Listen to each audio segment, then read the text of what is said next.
సుల్తానాబాద్ పట్టణంలో ఫీజు బకాయి బీజేపీ లడాయి అనే కార్యక్రమంపై ప్రెస్ మీట్ నిర్వహించిన సుల్తానాబాద్ పట్టణానికి చెందిన బీజేపీ నాయకులు.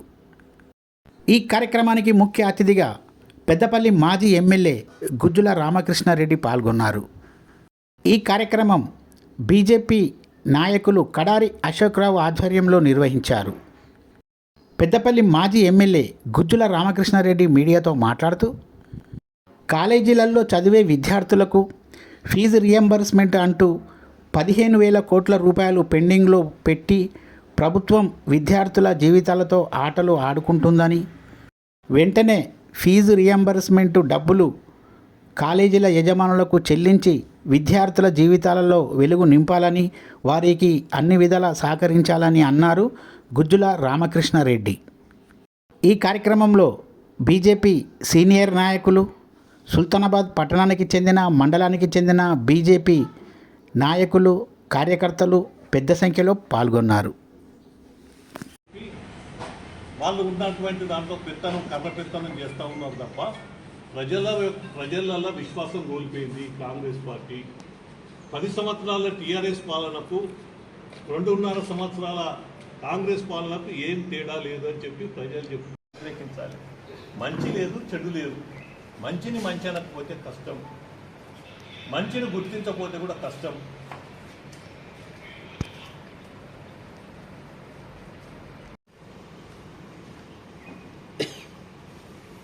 అందుకు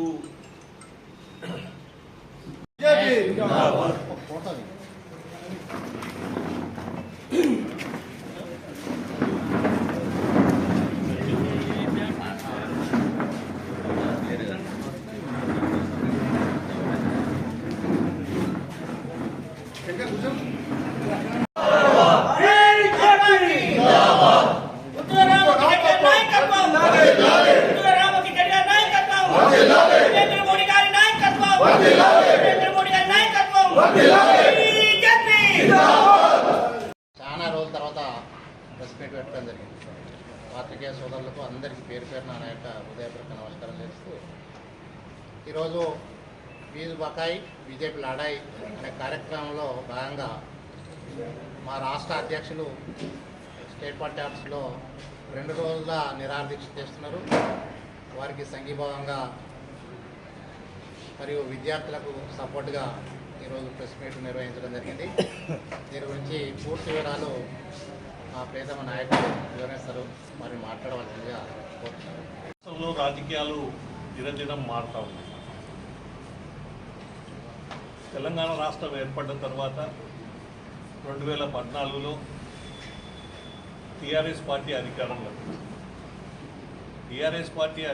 వచ్చి 10 సంవత్సరాల పాలనలో ప్రజలకు అనేకమైనటువంటి వాగ్దానాలు చేసి, వాగ్దానాలు అన్నింటినీ కూడా మర్చిపోయి వాగ్దానాలు అమలు చేయలేకపోవడం, దాని కారణంగా అప్పుడున్నటువంటి కాంగ్రెస్ పార్టీ, రేవంత్ రెడ్డి గారు, రాహుల్ గాంధీ అగ్రికల్చర్ తీర్మానం అని, యువత తీర్మానం అని, బీసీ రిజర్వేషన్ తీర్మానం అని, కామారెడ్డి లోటి, వరంగల్ నోటి ఇవన్నీ పెట్టి అనేకమైనటువంటి వాగ్దానాలు ప్రజలకు ఇచ్చారు. ముఖ్యంగా ఇవాళ మా అశోక్రావు గారు చెప్పినట్టు, రాజశేఖర్ రెడ్డి గారు అధికారంకి వచ్చిన తర్వాత 2004లో ఫీజు రియంబర్స్మెంట్ స్కీమ్ తీసుకొచ్చారు. సరే, అనేకమైనటువంటి స్కీములు అనేక ప్రభుత్వాలు తీసుకొచ్చాయి. ముఖ్యమైనటువంటి స్కీమ్ ఏంటంటే ఫీజు రియంబర్స్మెంట్. దానివల్ల అనేక మంది యువకులు ఫీజులు కట్టలేని వాళ్ళు కూడా చదువుకునేటువంటి అవకాశం వచ్చి అది ఏమైపోయిందంటే విద్యార్థులకు ఒక శాపంగా మారింది. 2004 నుంచి 2026 వచ్చేటప్పటికి గడిచిన 20 సంవత్సరాల్లో ఫీజు రియంబర్స్మెంట్ అనేటువంటిది ఒక శాపంగా మారింది.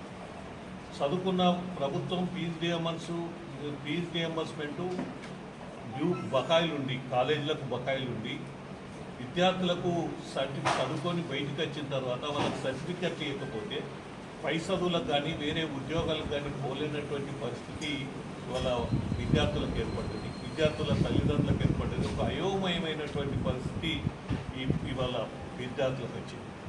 అనేక రకాలుగా మేము రేవంత్ రెడ్డి గారు మొన్న చెప్పినప్పుడు 6 నెలల్లో నేను మొత్తం పేమెంట్ చేస్తా అని చెప్పి రాష్ట్ర ముఖ్యమంత్రి గారు చెప్పారు. చెప్పిన తర్వాత ఇవాళ ఎంత దూరం ఏంటంటే చాలామంది విద్యార్థులు మా దగ్గరికి వస్తారు. మేము చదువుకున్నాం, మేము టాపర్లము, మా సర్టిఫికెట్ ఇస్తలేరు. ఎందుకు ఇస్తలేరా అంటే ప్రభుత్వం ఫీజు రియంబర్స్మెంట్ చేయలే వాళ్ళకు. చేయని కారణంగా సర్టిఫికెట్లు కావాలంటే మమ్మల్ని ఫీజు కట్టాలన్న. ఇక్కడ ట్విస్ట్ ఉన్నది. గవర్నమెంట్ నిర్ణయించినటువంటి ఫీజు అయితే వీళ్ళు కిందకో మీదకో కడతారు. గవర్నమెంట్ 35,000 40,000 ఉన్నది ఆ ఫీజు ఇచ్చేది, అంతేనా? 35,000 ఉన్నది. కానీ కాలేజీల ఫీజు వేరే ఉన్నది. ఈ కాలేజీల ఫీజును నియంత్రించలేదు. ఆ 35,000 ఉన్నటువంటి ఫీజు స్టూడెంట్స్ కట్టి తల్లిదండ్రులు ఏదో తంటాలు పడి తీసుకుపోయేటువంటి అవకాశం ఉండే. కానీ కాలేజీలు ఏమైపోయినాయి, ఇష్టరాజ్యంగా కాలేజీ ₹1,00,000, కాలేజీ ₹2,00,000 ఫీజు నిర్ణయించి ప్రభుత్వం కట్టే రియంబర్స్మెంట్ ఇచ్చే ఫీజు కన్నా కాలేజీ ఫీజులు ఎక్కువ ఉన్నాయి. దీన్ని ఎవరు నియంత్రించాలి? దీని మీద అజమాయిషి ఎవరికి ఉండాలి? ప్రభుత్వంకు ఉండాలి. హైకోర్టుకు కూడా పోతే హైకోర్టు కూడా చెప్పింది, మీరు కాలేజీ యాజమాన్యాలు విద్యార్థుల యొక్క సర్టిఫికెట్లు ఆపకండి, ఇది సరైనటువంటి నిర్ణయం కాదు, వాళ్ళ భవిష్యత్తు ఖరాబ్ చేస్తున్నారు, అలాంటి కాలేజీల మీద యాక్షన్ తీసుకోమని చెప్పినా